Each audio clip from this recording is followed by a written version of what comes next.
ప్రజాస్వామ్యానికి ఇది చాలా హానికరం, ప్రజలకి హానికరం, ప్రజలకి చాలా హానికరం. ప్రజాస్వామ్యానికి అసలు ఇది ఒక గొడ్డల పెట్టి లాంటిది. దీనికి ముగింపు అనేది ఉండాలి. ఎప్పుడు చట్టాలను సవరించాలి, ఇంకా కఠినతరం చేయాలి. చట్టాల్లో ఉన్నటువంటి లొసుగుల్ని ఆధారం చేసుకొని జగన్మోహన్ రెడ్డి లాంటి అవినీతి పరులు, దోపిడీదారులు, నేను అవినీతి అని కూడా అనను, అవినీతి అంటే చాలా చిన్నది జగన్మోహన్ రెడ్డికి, దోపిడీ, రాబరీ, ఆయన చేసింది ఎప్పుడు కూడా రాబరీ, దోపిడీ చేశాడు. ఈ దోపిడీదారుల నుంచి దేశాన్ని, రాష్ట్రాన్ని, ప్రజల్ని కాపాడాలంటే కొన్ని చట్టాలని కఠినతరం చేయాలి.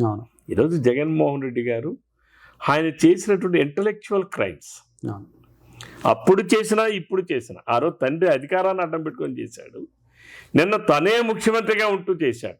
రెండు కూడా మాస్టర్ బ్రెయిన్ క్రైమ్స్, అవన్నీ కూడా ఇంటలెక్చువల్ క్రైమ్స్. నాటి క్రైమ్స్కి ఇప్పుడు రీసెంట్గా వెలుగులోకి వచ్చినటువంటి మద్యం కుంభకోణానికి ఒక సాధారణమైనటువంటి ఆంధ్ర పౌరుడిగా నాకు అనిపిస్తున్నటువంటి కోణంలో ఇది ప్రజల ప్రాణాలతో చెలగాటం, అది ప్రజల ఆస్తికి సంబంధించింది.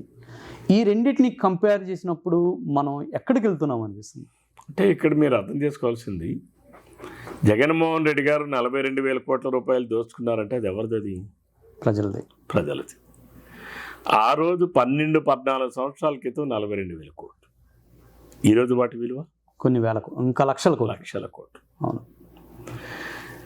ఇప్పుడు సిబిఐ వాళ్ళు, ఈడీ వాళ్ళు పెట్టినటువంటి కేసులు, చట్టం ఇందాక చెప్పాను, చట్టంలో ఉన్నటువంటి లొసుగులను ఆధారం చేసుకుని జగన్మోహన్ రెడ్డి గారి దగ్గర దోపిడీ చేసిన డబ్బులు ఉన్నాయి కాబట్టి ఎన్ని కోట్ల రూపాయలు ఖర్చు పెట్టి అయినా లాయర్లను పెట్టి పెట్టుకోవడానికి ఆయన దగ్గర స్తోమత ఉంది.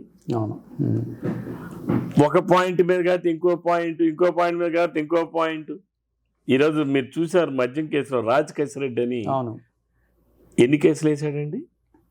ఎక్కడ ఉన్నాయి ఆయనకి డబ్బులు? లాయర్లకి ఇవ్వడానికి అంత ఫీజులు ఎక్కడ ఉన్నాయండి? ఫీజులకి ఇవ్వడానికి అంత డబ్బులు ఎక్కడ ఉన్నాయండి?